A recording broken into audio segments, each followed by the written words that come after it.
ہوں گے ان کے بارے میں حجت الاسلام مسلمین رے شہری اپنی کتاب میں ایک واقعہ نقل کرتے ہیں. فرماتے ہیں کہ ایک عالم سے نقل کرتے ہیں کہ وہ کہتے ہیں کہ جب میں نجف میں زیر تعلیم تھا تو میرے والد زیارت کے لیے عراق تشریف لے کر آئے تو میں ان کو زیارت کرنے کربلا لے گیا. کربلا کی زیارت امام حسین علیہ السلام کے حرم میں زیارت کر رہے تھے تو مجھے ایک دم یاد آیا کہ میں نے تو منت مانی ہوئی تھی کہ میں ہر بدھ یعنی منگل کی شب جو ہے مسجد سیلا میں گزاروں گا اور 40 شبیں میں نے کرنی تھیں.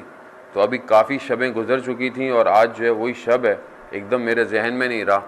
تو اب میں یہاں کربلا آ گیا ہوں, اب میں کس طرح جو ہے وہ وہاں جاؤں گا. کہتا ہے میں ابھی اس اضطراب میں تھا, مشکل میں تھا, اچانک سے میری نظر آیت اللہ بہجت پر پڑی جو امام حسین کے حرم میں عبادت میں مشغول تھے. تو کہتا ہے میں ان کے پاس چلا گیا اسی حالت میں. تو انہوں نے جب میری طرف دیکھا تو کہتے ہیں کیا پریشانی ہے. تو کہہ رہے ان کو میں نے یہ پریشانی بتائی. تو کہا تو کس کے ساتھ تم یہاں. کہتا ہے میں اپنے والد کو زیارت کرانے آیا ہوں, اب میں کس طرح جو وہ. تو کہتے ہیں اپنے والد کو چھوڑ کر آؤ پھر میں تمہیں بتاتا ہوں. وہ اپنے والد کو کسی مہمان سرائے میں چھوڑ کر آتے ہیں, واپس آتے ہیں ان کے ساتھ. وہ کہتے ہیں اب تم کیا چاہتے ہو. کہتے ہیں میں مسجد سیلا جانا چاہتا ہوں. تو کہتے ہیں اچھا. باہر حرم سے باہر نکلتے ہیں, تھوڑے سے چند قدم باہر چلتے ہیں تو دیکھتے ہیں کہ اپنے آپ کو کوفہ کے باہر دیوار کے نزدیک پایا. وہاں پہنچتے ہیں, پہنچتے مسجد سیلا جاتے ہیں, مسجد میں اعمال بجا لاتے ہیں جو عبادت کرتے ہیں, استغاثہ امام حسین علیہ السلام کی نماز پڑھتے ہیں, واپس نکلتے ہیں. تو اب آیت اللہ عظمہ بہجت پوچھتے ہیں اب کیا یہیں رہنا ہے. کہتا ہے نہیں قبلہ واپس جانا ہے کیونکہ والد صاحب تو کربلا میں ہیں تو واپس مجھے جانا ہے. تو کہتے ہیں اچھا. اسی طرح چند قدم باہر شہر سے چلتے ہیں اور وہ ان کو کربلا لے جاتے ہیں. یعنی تیولرز کرتے ہیں, زمین ان کے لیے سمٹ جاتی تھی. بہت مشہور ہے آیت اللہ عظمہ بہجت کے لیے کہ زمین ان کے لیے سمٹ جاتی تھی. اب وہ بزرگ کتاب میں لکھتے ہیں کہ یہ ساری چیزیں ایک عام سے شخص کو مل جانا, ایک شخص انسان ہی ہے نا, ہمارے جیسا انسان ہے, اس کو مل جانا. تو آیت اللہ کوچانی اپنی کتاب سیاحت شرق میں نکل کرتے ہیں کہ میری جب آیت اللہ عظمہ سے وہاں ملاقات ہوئی عراق میں تو انہوں نے مجھے بتایا کہ امام حسین نے مجھے 27 تحفے دیے. امام حسین نے مجھے 27 تحفے دیے. ان 27 تحفوں میں سے وہ کہتے ہیں میں نے 2 کا ذکر انہوں نے مجھ سے کیا. اور پھر کئی سال بعد جب میں ان سے ملا تو میں نے پوچھا کہ کیا وہ تحفے آپ کے پاس سلامت ہیں. تو کہاں, وہ سارے تحفے میرے پاس حفظ ہیں, سلامت ہیں. ان میں سے 2 کا انہوں نے ذکر کیا اپنی کتاب میں, تو آپ سے بھی ذکر کرتے چلیں. وہ کہتے ہیں کہ آیت اللہ عظمہ بہجت جو ہے وہ پوری دنیا میں کسی کی بھی آواز سن سکتے تھے, اللہ نے ان کو یہ صلاحیت دی ہوئی تھی.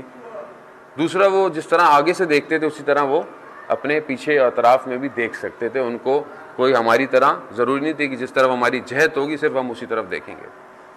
اب یہ علماء ذکر کرتے ہیں کہ کس طرح ان کو یہ سب کچھ مل گیا. تو کہتے ہیں 14 سال کی عمر میں جب وہ کربلا گئے تھے تو 4 سال امام حسین کے حرم میں عبادت کرتے رہے. 18 سال کی عمر میں نجف میں تعلیم شروع کی انہوں نے. 4 سال کہتے ہیں جو امام حسین کے حرم میں عبادت, دعا, سجدے, مناجات یہ سب کرتے رہے. اسی وقت سب کچھ خدا نے جو ہے وہ امام حسین کے صدقے میں ان کو دے دیا تھا. اس کی بدلے میں آپ دیکھیں کہ ان کا آج مقام, آج ان کے جانے کے بعد بھی آج ان کے قبر پر لوگ جو ہے جوک در جوک, حرم میں حضرت معصومہ سلام اللہ علیہ میں ان کا جو ہے وہ مزار ہے. تو لوگ کس طرح, اور ہر آدمی بڑی تشنگی رکھتا ہے کہ جب پہلے زیارت پہ جاتا تھا کہ آیت اللہ عظمہ بہجت کے پیچھے نماز پڑھ لیں, 2 رکعت نماز کی توفیق ہو جائے. نماز آپ سب لوگ واقف ہیں کہ کس طرح ان کی نماز تھی. نماز کے اندر ان کا چیخنا, نماز کے رکوع کی حالت میں دل انسان کا کھنچ جائے جس طرح وہ خدا کی بارگاہ میں. تو یہ سب معرفتیں کہاں سے آئیں اور کس طرح آئیں. تو یہ ایسی نہیں تھی کہ خود انہوں نے کوئی چیز نکالی یا انہوں نے خود کوئی چیز بنائی. یہ سب معصومین علیہ الصلوۃ والسلام سے انہوں نے لیا. یہ سب سیرت امام علی علیہ الصلوۃ والسلام سے انہوں نے لیا. درود بھیجیں محمد و علیہ صلی اللہ علیہ.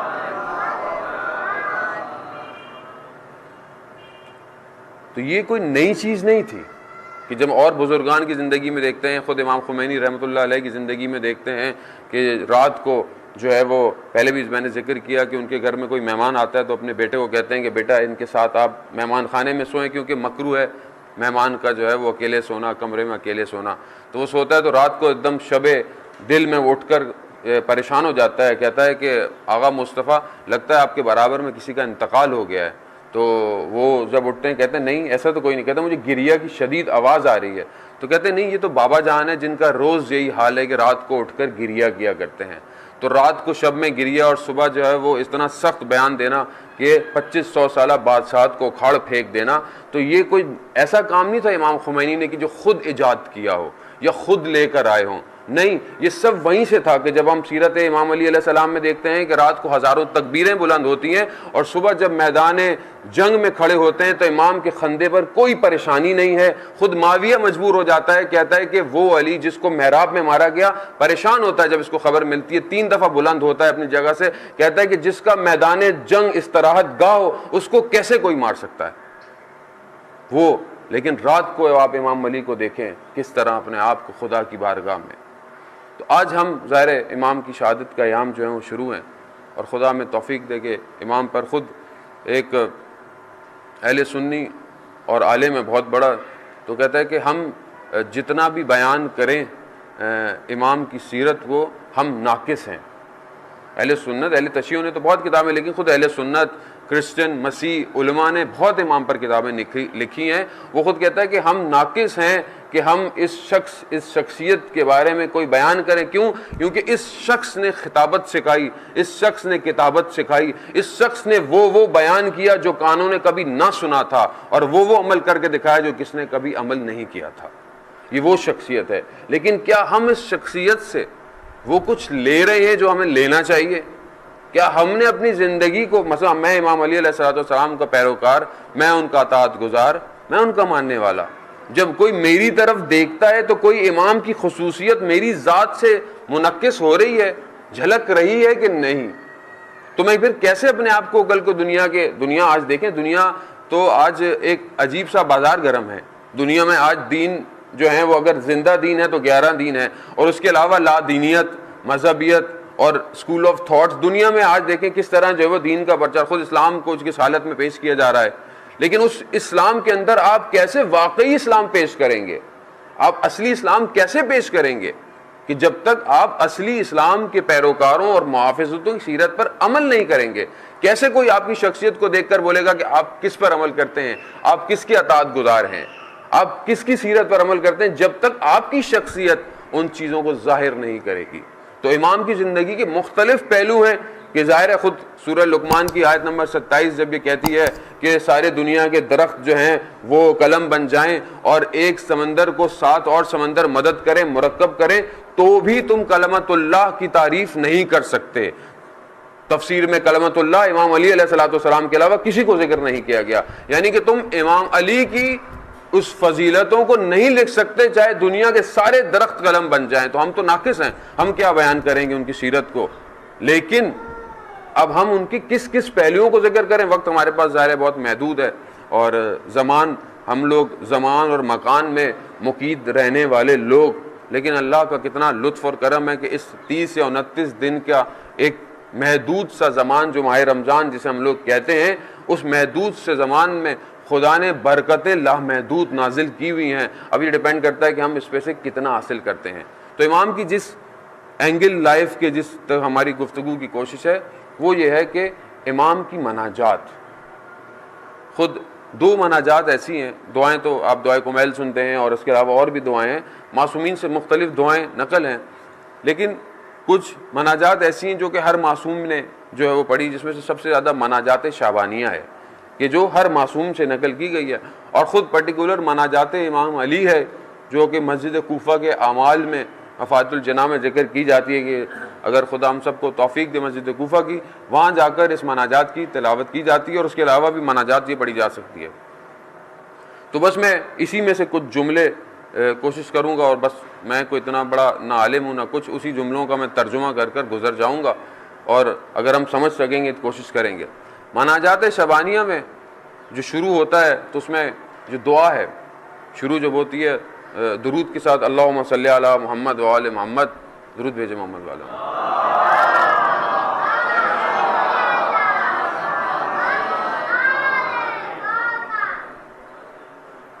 شروع ہوتی ہے کہ وسمع دعائی اذا دعاتک, کہ پروردگار تو سنتا ہے جب میں دعا کرتا ہوں. اور تو میری دعا کو اجابت کر. واسمع ندائی اذا نادیتک، کہ تو سنتا ہے جب میں تیری طرف ندا کرتا ہوں. تو علماء اس کی تفسیر بیان کرتے ہیں. اسی ضمن میں ظاہر ہم گفتگو کریں گے دعا کسے کہتے ہیں، نتبہ کسے کہتے ہیں، اور مناجات کسے کہتے ہیں.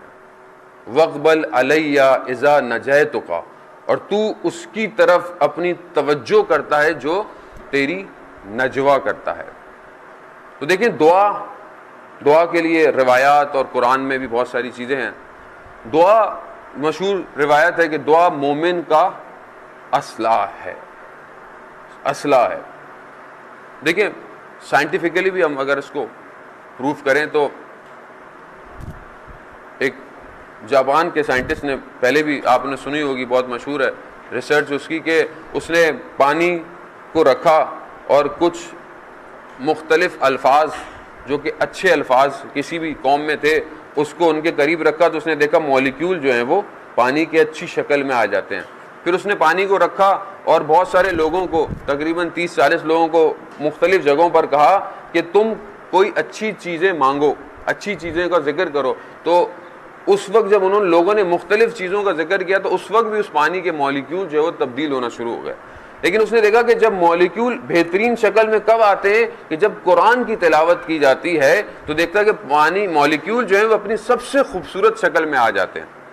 تو یہ جو ہم کہا گیا ہے کہ مومن کا اسلحہ ہے دعا مطلب کیا ہے؟ آئے روایتوں میں دیکھیں، صدر اسلام میں دیکھیں کہ جب رسول خدا تیار کرتے تھے لشکر کو، ان کو آراستہ کرتے تھے، ان کو اسلحہ دیتے تھے، ان کو ساری چیزیں لشکر کو پہنچاتے تھے، اس کے بعد اپنے گھٹنوں پر زمین پر ٹیک کر خدا کی بارگاہ میں دعا کرتے تھے کہ پروردگار تو ہی ہے جو کہ اس معرکہ میں نجات دینے والا ہے. یعنی یہ ایسا اسلحہ ہے کہ سب اسلحوں کے بعد یہ ہے. لیکن آج ہم اگر کہیں کہ جی دعا سے کیا ہوتا ہے، میرے دعا آج یہاں کرنے سے سیریا کے حالات پر کیا فرق پڑنے والا، میرے دعا کرنے سے عراق اور بحرین کے حالات پر کیا فرق ہونے والا، تو میرے تو اپنے حالات ٹھیک نہیں ہو رہے. تو دیکھیں ایسا نہیں ہے. آپ کی دعا اس عالم وجود کے اندر تغیر اور تحولات پیدا کرتی ہے. کیوں؟ کیونکہ آپ کی زبان سے نکلا ہوا لفظ کبھی ضائع نہیں جاتا. یہ خود بیان نہیں کیا جا رہا، یہ خود قرآن کہتا ہے. قرآن میں کہا ہے کہ وقال ربکم ادعونی استجب لکم، کہ کہہ دو، پروردگار فرما رہا ہے کہ کہہ دو ان سے کہ اپنے رب سے دعا کریں، پروردگار کو استجاب کرتا ہے. تو علامہ طباطبائی تفسیر المیزان میں اس کے نیچے جب تفسیر فرماتے ہیں کہتے ہیں کہ بہت سارے لوگوں کی جو دعا اس دنیا میں قبول نہیں ہوتی وہ آخرت میں جب آئیں گے تو خدا ان کو بہت ساری نیکیاں دے گا. تو لوگ بولیں گے کہ یہ کون سی نیکیاں ہیں، یہ تو ہم نے عمل انجام ہی نہیں دیے تھے. تو فرمایا جائے گا یہ وہ دعاؤں کا صلہ ہے جو تمہاری دنیا میں قبول نہیں ہوئی، یہ ان کے بدلے میں تمہیں صلہ دیا جا رہا ہے. تو اس وقت شخص کہے گا کاش کہ میری زندگی میں کوئی دعا قبول نہ ہوئی ہوتی. تو کوئی چیز زبان سے نکلی ہوئی ضائع نہیں جا رہی ہے. آپ دعا کریں. دیکھیں دنیا اس لیے کہا جاتا ہے کہ والدین اپنی اولاد کے لیے دعا کریں، اور خاص طور پہ باپ کی دعا رات کی تاریکی میں آسمانوں کو چیرتی ہوئی چلی جاتی ہے اپنی اولاد کے لیے. خاص طور پر آپ دعا کریں. آپ سمجھتے ہیں آپ کے گھر میں مشکل ہے، اگر آپ سمجھتے ہیں آپ کے لیے مشکل ہے تو اپنے والدین کو بولیں آپ کے لیے دعا کریں، اور اگر آپ خود والد ہیں تو آپ اپنی اولاد کے لیے دعا کریں. اسی طرح بحیثیت قوم، بحیثیت سوسائٹی، بحیثیت فرد ہمیں ملت کے لیے دعا کرنی چاہیے، ملک کے لیے دعا کرنی چاہیے، اور عالم اسلام کے لیے دعا کرنی چاہیے.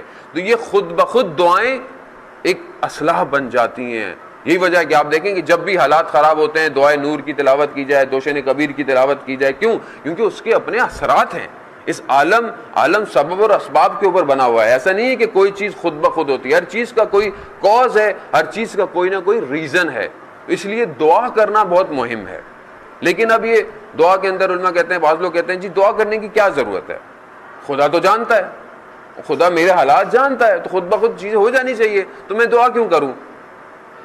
تو آیت اللہ تحریری جب دعائے مناجات شبانیہ کی شرح کرتے ہیں تو بیان کرتے ہیں کہ یہ جو وسمع دعائی اذا ندیتک، کہ جب کہتا ہے پروردگار تو سنتا ہے کہ جب میں تجھے دعا کرتا ہوں، تو وہ فرماتے ہیں کہ خدا کی صفات ہیں، ایک صفات ذاتیہ ہیں، ایک صفات فعلیہ ہیں.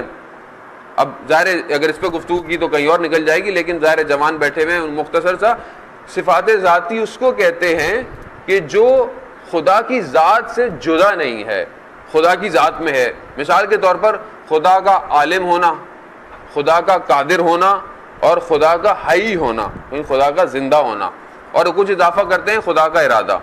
تو یہ 3+1 یہ جو صفات ہیں یہ خدا کی ذاتی ہیں، خدا کی ذات سے جدا نہیں ہے. ایسا نہیں ہے کہ خدا ایک ہے، علم الگ ہے، علم آئے گا خدا کے اوپر عارض ہوگا، نہیں ایسا نہیں ہے. خدا عالم ہے بذات ہی، خدا قادر ہے بذات ہی، اور خدا حی ہے، زندہ ہے بذات ہی. لیکن کچھ صفات خدا کی ایسی ہیں جب کوئی فعل انجام دیتا ہے خدا تو وہ صفت خدا کے ساتھ لگ جاتی ہے. مثال کے طور پر خالقیت، خدا خالق ہے. جب کب خالق ہے؟ کہ جب وہ مخلوق کو خلق کرتا ہے تو وہ خالق ہو جاتا ہے، اس سے پہلے وہ خالق نہیں ہے. خدا رازق ہے، جب وہ رزق عطا فرماتا ہے تو خدا رازق ہو جاتا ہے، اس سے پہلے وہ رازق نہیں ہے. یہ صفات فعلی ہیں. جیسے ہی فعل، یعنی فعل کہتے ہیں کام کو، کام انجام پاتا ہے خود بخود یہ صفت جو ہے وہ وجود میں آ جاتی ہے. تو آیت اللہ فرماتے ہیں، کہتے ہیں سمیع، سننا. سننا صفت ہے، صفت فعلی ہے خداوند کی.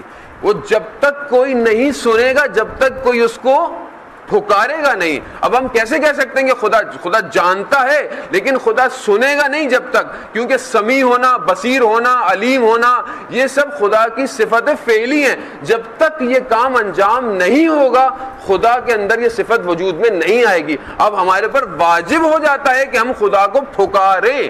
مثال کے طور پر اب آپ یہاں بیٹھے ہوئے ہیں، اگر میں کچھ نہ کہوں تو آپ کو کچھ سنائی نہیں دینے والا، لیکن جب تک میں کچھ کہہ رہا ہوں تو آپ کو سنائی دے رہا ہے. لیکن کیا ایسا ہے کہ آپ خدا نخواستہ سننے کی صلاحیت سے معذور ہیں؟ ایسا ہرگز نہیں ہے. صلاحیت ہے، لیکن صلاحیت وجود میں تب آئے گی جب آپ کوئی چیز سنیں گے. تو وسمع دعائی، کہ جب تم پھکارو گے تو وہ سمیع بن جاتا ہے. یہ صفت، یہ فعل وجود میں آ جاتی ہے، تبھی تمہارے بہت سارے معاملات انجام دینا شروع ہو جاتے ہیں. بہرحال یہ موضوع تھوڑا مشکل ہے، خود بندہ حقیق بھی اس کے قابل نہیں کہ اس چیز کو اتنے آسانی سے بیان کر سکے، لیکن کوشش ہے کہ ہم اس کو سمجھنے کی کوشش کریں. خاص طور پہ وہ لوگ جو نماز پڑھ کر فوراً اٹھ کر چلے جاتے ہیں، جو کہ دعا کے لیے وقت ہی صرف نہیں کرتے، جبکہ کتنی تاکید ہے دعا کے لیے قرآن کے اندر، روایات کے اندر، اور کتنی دعائیں ہیں. مفاتیح الجناح کا باب دعا کا کتنا بھرا ہوا ہے، کتنی دعا ہے ہماری زندگی کے اندر. اگر یہ معصومین نے تعلیم نہ دی ہوتی خدا کو پکارنا تو ہم تو خدا کو ہم کیا پکارتے ہیں؟ آپ ایک لے مین سے، ایک نارمل آدمی دعا کرتا ہے تو کیا دعا کرتا ہے؟ پروردگار میرا رزق، میری روٹی روزی، میرا کام. ہماری دعا کیا ہے؟ ہماری دعا یہی، ہمارا میٹریلسٹک ورلڈ ہماری دعا ہے، ہماری مادیت ہماری دعا ہے، یہ پوری ہو جائے، یہ پوری ہو جائے بس. جبکہ معصومین کی دعا کیسی ہے؟ آئیں آپ دیکھیں کہ پروردگار جب میں تجھے پکارتا ہوں تو میری دعا کو قبول. جب میں نتبہ کرتا ہوں، نتبہ دعا سے بڑھ کر ہے. دعا ایک نارمل ٹون کے اندر ہے، نتبہ تھوڑا سا بڑھ کر ہے. ندا دینا، ندا اور صدا میں فرق ہے. صدا دینا نارمل ہے، ندا دینا تھوڑا اونچا، تھوڑا بڑھ کر، تھوڑا چیخ اور پکار ہے ندا کے اندر. اس لیے نتبہ میں اور دعا میں فرق ہے. اس لیے دعا نتبہ اگر آپ پڑھیں، اس کی جو ایک فریکوینسی ہے، اس کا جو ایک انداز ہے، اس کا جو اوپر نیچے کا بیان ہے لفظوں کا، وہ الگ ہے. دعائے کمیل پڑھیں، اس میں آپ کو ٹون الگ نظر آتی ہے. مگر ہم ظاہر اتنی زیادہ ہماری زندگی میں کام اتنے زیادہ ہیں، ہم کہاں ان چیزوں میں توجہ دینے والے ہیں. اگر دعا کمیل ہو گئی تو ہم چلے گئے کہیں، سن لی، پڑھ لی، اس کے معنی کیا ہیں، کیا کہنا چاہ رہے ہیں، کیا پکار ہے، ہمیں سے کیا. دعائے نتبہ بھی کسی نے اگر پروگرام رکھ لیا تو ہم چلے گئے. دعائے نتبہ ایک ایسا اسلحہ ہے کہ اگر آپ جب پڑھتے ہیں تو اس میں آپ معترض ہیں، آپ اعتراض کر رہے ہیں. اینا بے دم مقتول بے کربلا، کہاں ہے جو کربلا کا بدلہ لے گا؟ کہاں ہے جو زمین اور آسمان کے درمیان میں اتصال کا سبب ہے؟ کہاں ہے، کہاں ہے؟ اینا، اینا کی صدا ہے، وہاں پر اعتراض ہے، وہاں پر آپ کی صدا باہر نکل رہی ہے، وہاں پر آپ نتبہ کر رہے ہیں. اور یہ اعتراض ضروری ہے. جب تک آپ اعتراض نہیں کریں گے آنے والا نہیں آئے گا، ورنہ ایسا لگے گا کہ آپ اپنی زندگی سے راضی ہیں. اگر آپ اپنے نظام سے راضی ہیں، اگر آپ اپنے سسٹم سے راضی ہیں تو کوئی سسٹم چینج کرنے والا نہیں آئے گا. شرط ہی یہی ہے کہ جب تک تم اپنے آپ کو نہیں بدلو گے ظہور متوقع نہیں ہونے والا. اگر ظہور نے خود بخود ہونا تھا، ظہور نے میجک معجزے سے ہونا تھا، جو ذہنوں میں لوگوں کا خیال آتا ہے کہ جی معجزہ ہو جائے گا، امام آئیں گے معجزہ ہو جائے گا، آج میں کرپشن کرتا ہوں، آج میں جھوٹ بولتا ہوں، آج میں چوری کرتا ہوں، آج میں غیبت کرتا ہوں، آج میں حسد کینہ بغض رکھتا ہوں، آج میری عبادتوں میں وہ حال نہیں، جب امام آئیں گے ہاتھ رکھیں گے سب کچھ ہو جائے گا. نہیں میرا عزیزو، اگر ایسا ہونا ہوتا تو 1100 سال سے میرا امام کیوں اکیلا گھوم رہا ہے؟ پہلے ہی ہو جاتا. لیکن شرط یہ تھی کہ جب تک لوگ اپنے آپ کو آمادہ نہیں کریں گے. لوگ کب آمادہ کریں گے؟ اپنے آپ کو آمادہ کیجئے. ماہ رمضان اپنے آپ کو آمادہ کرنے کا مہینہ ہے، دعاؤں کا مہینہ ہے، قرآن کی تلاوت کا مہینہ ہے، مناجات کا مہینہ ہے، سحر کے وقت بلند ہو کر خدا سے سرگوشی کا مہینہ ہے. وَإِذَا نَجَيْتُكَ وَقْبَلْ عَلَيَّ إِذَا نَجَيْتُكَ، کہ تو اس کی طرف اپنی توجہ کر دیتا ہے. اقبل کہتے ہیں جیسے انسان، جیسے میرا جو ہے وہ میں نے آپ کی طرف اپنا چہرہ کیا ہوا ہے، آپ کا میری طرف چہرہ ہے، آپ مجھے سن رہے ہیں، میں آپ کو بیان کر رہا ہوں، ہم ایک دوسرے کی طرف ہیں. اگر ایک شخص بیٹھا ہو تو بالکل میں اس کی طرف ہوں، وہ میری طرف ہے، کہیں اور کنسنٹریشن نہیں ہے، بالکل اس طرف. وقبل علیہ، تو اس کی طرف روح گردان، فارسی کا ترجمہ ہے کہ اپنے آپ کو تو اس کی طرف کر دیتا ہے، اس کی طرف کر دیتا ہے جو تجھ سے نجوا کرتا ہے، سرگوشی کرتا ہے. اب یہ نجوا ہماری زندگی میں کہاں ہے میرے عزیزو؟ کہاں ہے یہ نجوا؟ یعنی خدا اپنے پورے کنسنٹریشن کو، اپنی توجہات کو اس شخص، اس اپنے بندے کی طرف کر دیتا ہے کہ جو اس سے نجوا کرتا ہے. یہی وجہ ہے کہ آپ دیکھیں کہ امام علی آیت اللہ مظاہری جواد بن نفس میں فرماتے ہیں کہ امام علی شب کی تاریکی میں غش کھا جاتے تھے، گر جاتے تھے. تو کہا کس سے گرتے تھے؟ کیا جہنم کے خوف سے، کیا ترس سے؟ کہتے نہیں، نہ جہنم کا خوف تھا، بلکہ خدا کے عشق میں اتنے سرشار ہو جاتے تھے کہ بے ہوش ہو جاتے تھے. یہ عشق، یہ معشوق کا معاملہ ہے. یہ عشق ہماری زندگی کہاں ہے؟ ہم جو بچپن سے کہتے ہیں کہ ماں ہمیں ناد علی پڑھ کر سلاتی ہے، بچہ گرے تو ہماری ماں کہتی ہے بیٹا یا علی مدد کہو. بچہ بھی ہمارا بچپن سے کہتا ہے یا علی مدد. مگر یہ امام علی کی سیرت، امام علی کا کردار ہماری زندگیوں میں جھلکتا کیوں نہیں ہے؟ ہم اگر ایک ہر سال بھی ایک چیز پر عمل کریں ان ولادتوں اور شہادتوں کے ایام میں، تو آج ہم کہاں پہنچ جاتے بحیثیت فرد اور بحیثیت قوم. آج ہم علمی طور پر بھی بہت پیچھے جا رہے ہیں، اجتماعی طور پر ہم پیچھے جا رہے ہیں. لیکن ایسا نہیں ہے. جنہوں نے امام علی کی سیرت کو اپنے لیے زندگی کا مقصد قرار دے دیا، آج آپ ان کو دیکھ لیں، آج ان کو دنیا ہلاتی نہیں. حسن نصر اللہ کا بیان ہے کہ یورپین یونین حزب اللہ کو اگر دہشت گردوں کی لسٹ میں ڈال بھی دیتی ہے تو وہ کہتے ہیں تو اس سے اچھی اور کیا بات ہے، ہم کون سی ان سے دوستی کرنا چاہتے ہیں. یہ دنیا مقابلے پر ہے اور تنہا کھڑے ہوئے ہیں. کیوں؟ یہ انہوں نے خود دیکھیں، کوئی چیز زندگی میں انسان کامل کے بعد سے نئی وجود میں نہیں آئی ہے. ایک انسان کامل ہے، اب جو بھی کمال تک پہنچے گا اسی انسان کامل سے لے گا. کوئی چیز ایسی نہیں، اس لیے امام علی کو انسان کامل کہا گیا. اب جتنا بھی کمال تم چاہو، شجاعت لینا چاہو، چاہے تم اثار لینا چاہو، چاہے تم جو ہے قربانی لینا چاہو، چاہے تم معرکہ جنگ میں دشمن پر غلبہ لینا چاہو، چاہے خدا کی بارگاہ میں سجدہ کر کر سانپ کی طرح اپنے آپ کو لپٹنا، اپنے آپ کو تڑپنا لینا چاہو، تو پوری دنیا میں کوئی اور ایسا اسکول آف تھاٹ، کوئی ایسی شخصیت نہیں ملے گی. یہ سب کے لیے ہے، یہ عالم اسلام کے لیے، یہ صرف شیعہ فرقے کے لیے نہیں ہے، بلکہ یہ عالم کائنات کے لیے ہے کہ ایک ایسا خدا نے ایک وجود خلق کر دیا کہ جتنے کمال ہو سکتے تھے اس کے اندر بھر دیے. یہی وجہ ہے کہ مجبور ہو گئی دنیا میں بھی. آپ دیکھیں کہ خدا نے آیت کو نازل کر دیا کہ بلغ ما انزل علیک، کہ اے رسول اس کو آپ لوگوں تک پہنچا دے، ورنہ آپ نے رسالت کا حق ادا نہیں کیا. کیوں؟ کیونکہ ایک ایسی شخصیت تھی جس میں کمال سرشار نظر آتا تھا. اب یہ جو کمال آج دنیا میں دیکھیں، حسن نصر اللہ کے آپ کے اندر جی کیا شجاعت ہے، کیا طاقت ہے. احمد نجات کی دنیا بات کرتی ہے جی کیا لیڈر ہے، ایسا ہونا چاہیے دشمن کے مقابلے میں. یہ گھر سے کوئی نہیں لے کر آیا میرے عزیزو. امام خمینی کے چہرے پر اطمینان کہ جب کہا جاتا ہے کہ جی جہاز کے اندر اگر بم ہوگا تو آپ کہتے ہیں مجھے اس سے اچھی تو زندگی میں کبھی نیند نہیں آئی. یہ خوف ختم ہو جانا یہ کوئی نیا لے کر نہیں آیا، سب سیرت امام علی علیہ الصلوۃ والسلام سے۔ آج اگر وہ قوم کھڑی ہوئی ہے دشمن کے مقابلے میں، کیا وجہ ہے کہ جب روایت ہے، بہرحال آیت اللہ مظاہری فرماتے ہیں روزے کی حالت میں بڑا سخت ہوتا ہے روایت، لیکن بہر کتاب کو ذہن میں رکھتے ہوئے مفہوم کو بیان کرتا ہوں کہ جب جنگ جمل میں ابن عباس آتے ہیں اور مولا کے خیمے میں داخل ہوتے ہیں اور کچھ رؤوسا اور کچھ بڑے لوگ قبیلوں کے ملنے آتے ہیں، تو جیسے خیمے میں آتے ہیں تو دیکھتے ہیں کہ امام جو ہے وہ اپنی نالین کو وصل کر رہے ہیں، سی رہے، تو ایک دم ابن عباس کہتے ہیں مولا یہ کیا کر رہے ہیں، تو کام کوئی اور بھی کر لے گا، آپ سے لوگ ملنے آئے ہیں اس ٹائم۔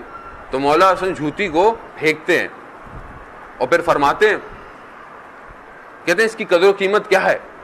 اس کی کوئی قدر و قیمت نہیں ہے، اس کی کیا قدر و قیمت ہو سکتی ہے؟ جب کہتے ہیں میرے لیے اس حکومت کی یہی قدر و قیمت ہے، لیکن کیونکہ حق کو ظاہر کرنا ہے اور باطل کو ہٹانا ہے، اپنے حق کو اثبات کرنا ہے اور باطل کو ختم کرنا ہے، اس لیے میں یہ کام کر رہا ہوں۔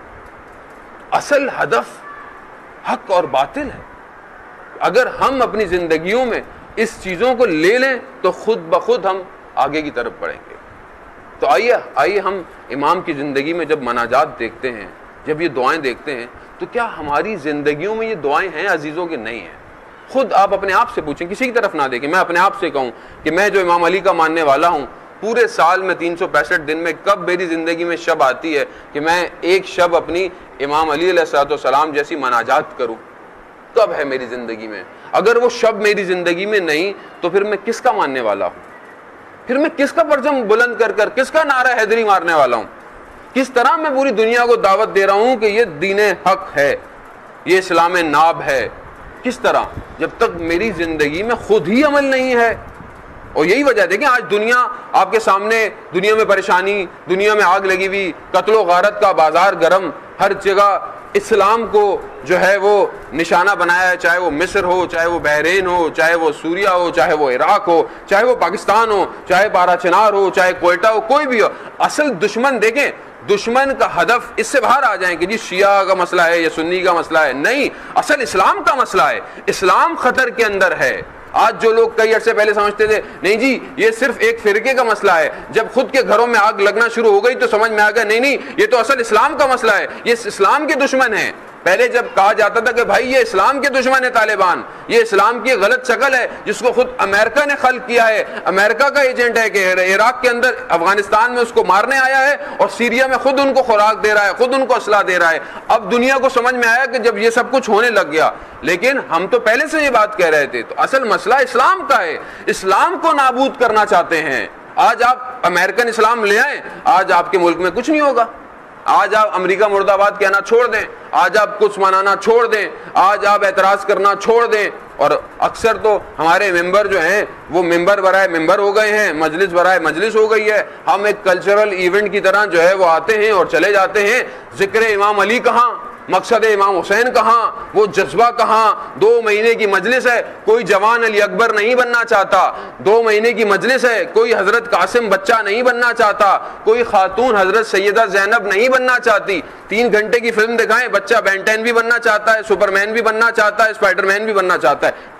کیوں آپ نے صحیح طرح اس حسن اخلاق کو آپ نے رول ماڈل نہیں پیش کیے ممبر سے، مجلس سے؟ کیوں نہیں پیش کیے؟ کیونکہ آپ نے ان کے حق کو بیان نہیں کیا۔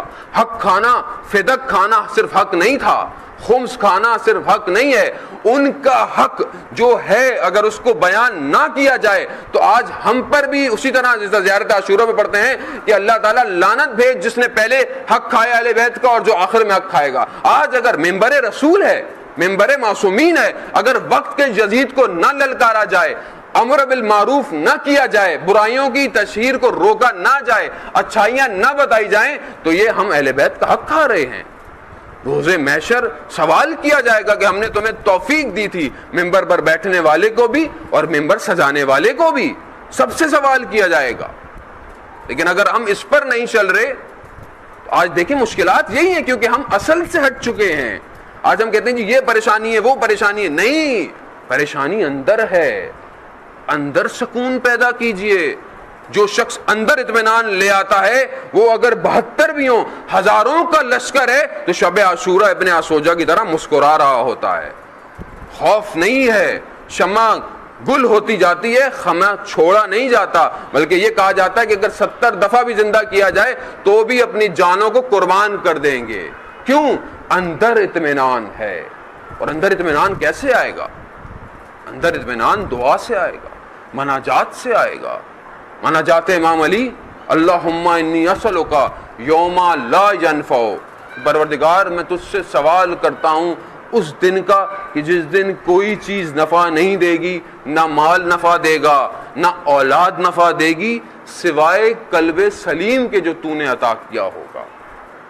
یہ قلب سلیم ہمیں اسی دنیا سے لے کر جانا ہے میرے عزیزو، یہ وہاں نہیں ملے گا، یہ یہیں پر ہے. اگر آج قلب سالم ہو گیا، اس میں حسد نہیں، اس میں کبر نہیں، اس میں غرور نہیں، اس میں بغض نہیں، اس میں کینہ نہیں، تو یہ قلب سالم قلب ہے. یہ قلب اس دن امان دے گا. امام دیکھیں کوئی چیز خامخواہ نہیں کہہ رہے، امام ہے، معصوم ہے. معصوم کا قول جو ہے وہ ناپنا ہوتا ہے. اور اتنی خوبصورت تصویر میرے امام نے جو قیامت کی کھینچی ہے شاید کسی دعا کے اندر، مناجات کے اندر ہے. یہ تو دنیا کو خود سمجھ لینا چاہیے کہ حق پر ہے کون، خدا کو پکار کون رہا ہے پوری تاریخ میں، خدا کو پکارا کیسے جاتا ہے پوری تاریخ میں بتایا کس نے ہے. یہ خود اگر دنیا اس کی طرف بھی توجہ کرے تو اسے پتہ چل جائے گا صحیح توحید پائی کہاں جاتی ہے. کچھ آپ کو کہنے کی ضرورت ہی نہیں اگر اس دنیا غفلت سے باہر آئے. اللہم انی اسألک، پروردگار میں تجھ سے امان کرتا ہوں اس دن کہ جس دن مجرم اپنی رسیوں سے پہچانے جائیں گے اور ان کے بال پیشانی کے ان کے پاؤں میں لپٹے ہوئے اور ان کو جہنم کی آگ میں ڈالا جائے گا. میرا مولا کہتا ہے پروردگار میں تیری امان چاہتا ہوں.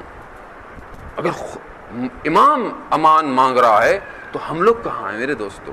کہاں ہم نے زندگی میں کوئی امان مانگی، کوئی پناہ مانگی؟ نہیں. تو پھر ہم کس کو مانتے ہیں اور کس کی مانتے ہیں؟ ایک یونیورسٹی کے باہر کھڑے ہوئے ہیں، یونیورسٹی کی تعریفیں کر رہے ہیں، اس یونیورسٹی میں یہ ڈپارٹمنٹ ہے، اس یونیورسٹی میں یہ کلاسیں ہیں، یونیورسٹی میں یہ پڑھایا جاتا ہے، لیکن یونیورسٹی میں داخلہ کوئی نہیں لے رہا. باہر بیٹھے ہیں اور ذکر کر کر اور نکل جاتے ہیں، عمل نہیں. مجلس بھی ہے تو مجلس ہے. بھئی فضائل سے دیکھیں کوئی روکتا نہیں ہے، نہ روک سکتے ہیں فضائل سے.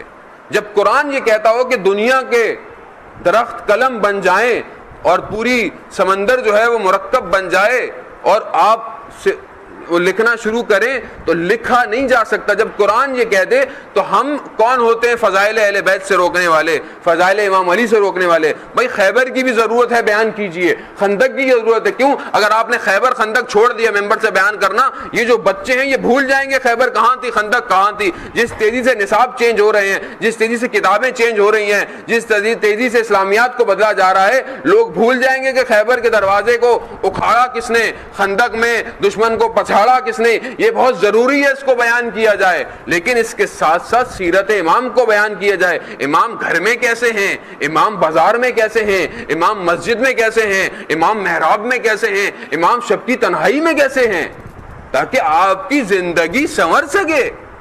نہج البلاغہ میں بالکل بیان نہیں ہے کہ جہاز کیسے بنائے جائیں گے، اسکائی اسکریپر کیسے بنائے جائیں گے، سیٹلائٹ کیسے بنے گا. نہیں، نہج البلاغہ میں ایک انسان کیسے بنائے گا، انسان کمال پر کیسے پہنچے گا. کیوں؟ کیونکہ اور دنیا کا کوئی ایسا شخص نہیں ہے جو کہ انسان کو انسان کی طرف تعلیم دے سکے. تو یہ دعائیں، یہ مناجات اصل میں خدا کی طرف اپنی توجہ کے لیے، اپنے آپ کو خدا کو دے دیجیے. آج ہم نے یہ کیا ہے کہ آج خدا نہیں ہے ہماری زندگیوں میں. اب باقی سب کچھ ہے ہماری زندگی میں مگر ایک خدا نہیں ہے ہماری زندگی میں. مولا یا مولا انت المولا انا العبد وهل يرم العبد الا المولا. مانا جاتے امام علی کے جملے ہیں کہ مولا تو میرا مولا ہے، میں تیرا بندہ ہوں، کیا تو اپنے بندے پر رحم نہیں کرے گا جبکہ تو مولا ہے. مولا یا مولا انت المالک انا المملوک وهل يمر المملوک الا المالک. کہ پروردگار تو میرا مالک ہے، میں تیرا مملوک ہوں، یا تو رحم نہیں کرے گا جبکہ تو مالک ہے.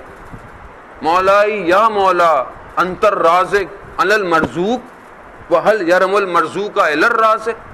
کہ پروردگار تو رازق ہے، میں مرزوق ہوں، میں رزق کا مانگنے والا ہوں، کیا تو رزق نہیں دے گا جبکہ تو رازق ہے؟ تو مجھے آج یہ بتائیں کہ پوری دنیا میں کون رازق ہے؟ آج ہم دنیا کے پیچھے بھاگ رہے ہیں، اس کے پیچھے بھاگتے ہیں، اس کے پیچھے بھاگتے ہیں، جبکہ خدا نے رزق کا وعدہ کیا ہے قرآن کے اندر۔ خود معصومین کی روایتوں میں سے ہے کہ 2 طرح کا رزق ہے۔ نہج البلاغہ کے اندر امام فرماتے ہیں کہ 2 طرح کا رزق ہے۔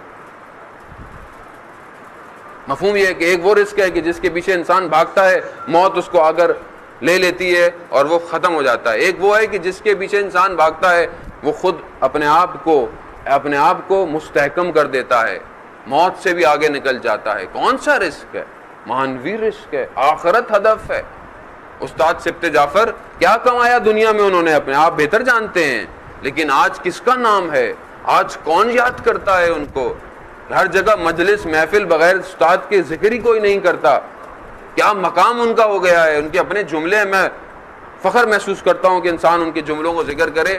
فرماتے تھے کہ بھائی لوگ ہمیں کہتے ہیں امریکہ چلے جائیں، حالات میں کینیڈا چلے جائیں، جو شخص اپنی ساری زندگی شہادت پہ شعر لکھتا رہا ہو، جو یہ کہتا رہا ہو کہ میرا لباس اس کو کفن نہ کہو، یہ الجھے ملبوس ہے، کہہ رہے اب وہ اس وقت موت سے بھاگ کے چلا جائے۔ اور فرماتے ہیں، کہتے ہیں کہ صرف ہاسپٹل سے گھر آ جانا شفا تھوڑی ہوتی ہے، وادی حسین چلے جانا بھی تو شفا ہے۔ اب یہ سوچ کہاں سے آئے گی؟ جب آخرت ہدف ہوگا تو گھبرائیے نہیں کہ اگر آج کوئی مارا جاتا ہے، آج کوئی شہادت ہے، یہ تو نعمت ہے کہ 1400 سال پہلے بھی لوگ اسلام کے لیے رسول کی رکاب میں شہید ہوئے، آج بھی لوگ شہادت پا رہے ہیں، اتنے سالوں کے بعد بھی اسلام کی خاطر لوگوں کو مارا جا رہا ہے، یہ سعادت ہے۔ قرآن کہتا ہے کہ اس کو مردہ نہ کہو، جبکہ یہ زندہ ہے، خدا کے نزدیک رزق پا رہا ہے۔ اور آپ شہید سے توسل کر سکتے ہیں، آپ توسل تو کریں شہید سے۔ تو یہ ماہ مبارک کا مہینہ یہ مناجات کا مہینہ ہے۔ آپ جماعت سے ماشاءاللہ نماز پڑھتے ہیں، ظہر کے لیے آتے ہیں، فجر میں بھی آتے ہیں، مغرب عشاء میں بھی آتے ہیں، لیکن شب کی جو تنہائی ہے سحر سے پہلے، وہ آپ کی اور صرف خدا کی۔ آپ اس میں تھوڑی دیر کے لیے اٹھیں، 10-15 منٹ دعائے سحر کی تلاوت کریں، دعائے ابو حمزہ عثمالی کے جملے دیکھیں، 4 لائنیں پڑھیں، صرف 4 لائنیں پڑھ کر اس کا ترجمہ پڑھ دیں کہ پروردگار میری شرم اور بے حیائی نے مجھے مجبور کر دیا، میں نے گناہ کیا، میری بے حیائی نے مجھے مجبور کیا، مگر تو میرا پروردگار لطف اور کرم کرنے والا ہے، تو سب سے بڑا کرم کرنے والا ہے، تو سب سے بڑا لطف کرم کرنے والا ہے، اگر تو نے نہ کیا تو کون ہے؟ مناجات شبانیہ کے جملے کہ پروردگار اگر تو نے میری مدد نہ کی تو میری کوئی مدد کرنے والا نہیں ہے، کوئی مدد کرنے والا نہیں، اگر تو نے میری مدد نہ کی۔ وقد حرفت الیک، جملے دیکھیں آپ، یعنی کہ کوئی دنیا کا کوئی دعا، کوئی چیز بیان ہی نہیں کر سکتی اس کی عافیت۔ تو وقد حرفت الیک، کہ میں، جیسے ہوتا ہے نا بارش ایک دم موسلا دھار پڑ جائے اور آپ درمیان میں سڑک کے کھڑے ہوں، ایک دم بارش اور اولے برسیں، آپ کیسے بھاگیں گے شیلٹر کی طرف؟ روڈ پر ایک 2-3 سال کا بچہ ہو، تیزی سے کوئی گاڑی گزر جائے، بچہ بھاگتا ہے اپنے ماں باپ کی طرف۔ وقد حرفت، اس طرح میں بھاگا ہوں تیری طرف، اس طرح میں تیری طرف بھاگ کر آیا ہوں۔ وقفت الیک، اور تیرے سامنے کھڑا ہوں۔ کہاں جاؤں پروردگار؟ میں کہاں جاؤں؟ میں اس دنیا میں کہاں جاؤں؟ مجھے کوئی آسرا نظر نہیں آتا تیرے سوا، اور آخرت میں بھی کون آسرا ہے تیرے سوا؟ کہ جب تو مالک یوم الدین ہے، تو اس دن کا مالک ہے، اس دنیا میں بھی تو مالک ہے، اس دنیا میں بھی تو ہی مالک ہے، تو یہ میری مرضیاں کیوں ہیں زندگی کے اندر میرے دوستو؟ جب میری جان محتاج ہے ایک ایک لمحہ اس کی، ایک ایک لمحہ محتاج ہوں بیان کے لیے، سننے کے لیے، سونگنے کے لیے، چلنے کے لیے، پھرنے کے لیے۔ ایک لمحہ، ایک رگ کٹ جائے انسان کی، برین ڈیڈ ہو جاتا ہے۔ ایک رگ اتنی باریک سی رگ اگر کٹ جائے انسان ڈیڈ ہو جاتا ہے، پڑا ہوا ہے، لاش پڑی ہوئی ہے، دوائیاں دیں آپ، ICU میں ڈال دیں اس کو، پڑا رہے گا، کسی کام۔ ایک رگ، کتنی رگیں میرے شریان میں چل رہی ہیں، کتنا خون میرے اندر ہے، روح اتنی کمال کی کہ اگر میں اس پہ کام کرتا ہوں تو فرشتوں سے بھی آگے نکل جاتا ہوں، کہ حضرت جبرائیل فرماتے ہیں کہ میرے پاؤں جل جائیں گے، میں آگے نہیں جا سکتا۔ خدا کہتا ہے کہ اسرا بعبدہ، ہم اپنے بندے کو معراج پہ لے کے گئے، رسول کو نہیں کہا، نبی کو نہیں کہا، اسرا بعبدہ، اپنے بندے کو۔ آج ہم بندے بن جائیں، آج ہم بھی معراج پہ جا سکتے ہیں، لیکن عبدیت تو کریں، بندگی تو کریں، تڑپیں اس کے آگے۔ عبد اللہ مظاہری نقل کرتے ہیں کہ حضرت موسیٰ مناجات کے لیے جایا کرتے تھے خدا کی بارگاہ میں، کہہ جا رہے تھے مناجات کے لیے جا رہے ہیں، بس آپ کی زحمتیں تمام، مناجات کے لیے جا رہے ہیں، تو کہتے ہیں ایک شخص نے کہا کہ اے موسیٰ، خدا کے کہو کہ میں اتنے گناہ کرتا ہوں، اتنے گناہ کرتا ہوں، مجھ پر عذاب کیوں نہیں آتا، مجھ پر عذاب کیوں نہیں دیتا، کتنے میں گناہ کروں کہ مجھ پر عذاب آئے گا۔ اب حضرت موسیٰ سنتے ہیں، چلے جاتے ہیں خدا سے مناجات کرتے ہیں، واپس ہونے لگتے ہیں تو خدا کہتے ہیں کیا اس بندے کی سوال تم مجھ پر نہیں کرو گے؟ اب وہ شرمندہ کہ بھائی، کہتے ہیں اس کو کہو کہ سب سے بڑا عذاب یہ ہے کہ میں نے اس سے دعا کرنے کی صلاحیت چھین لی ہے، دعا کرنے کی جو لذت ہے، مجھے پھکارنے کی وہ جو ہے وہ چھین لی ہے، اس سے بڑا عذاب کوئی نہیں۔ جب ہم نئے نئے طالب علم بنے قم میں جاتے تھے تو بڑی ہماری عبادتوں میں بڑا حال تھا، کیفیت تھی، کچھ عرصے کے بعد ہلکے ہلکے ختم ہونا شروع ہو گیا۔ تو عادل علوی ایک بہت بڑے عارف ہیں عراق کے، وہ آئے درس میں، انہوں نے بیان کیا کہ یہ اور بھی لوگ طالب علم ہم سے پوچھتے ہیں، تو فرماتے ہیں کہ جب آدمی کا علم زیادہ ہو جائے اور اس کا عمل کم ہو جائے تو اس پر 70 بلائیں نازل ہوتی ہیں۔ یعنی علم آپ کا زیادہ ہو جائے، عمل آپ کا کم، اب جتنا علم ہے اگر اتنا ہی عمل ہے تو بہترین، لیکن علم بڑھ گیا، عمل وہیں کھڑا رہ گیا، تو کہتے ہیں اس پر 70 بلائیں نازل ہوتی ہیں، اور سب سے جو کم بلا ہے وہ یہ ہے کہ اس سے کیفیت، اس سے حال عبادت کا چھین لیا جاتا ہے۔ تو آج ہماری عبادتیں خدا نہ کرے کہیں اس لیے تو ختم نہیں ہو گئی کہ ہم نماز میں رہتے ہوئے بھی خدا کے سامنے نہیں ہیں، کہ کہیں ہم سے کیفیتیں چھین تو نہیں لی گئی، ہم سے حال چھین تو نہیں لیا گیا۔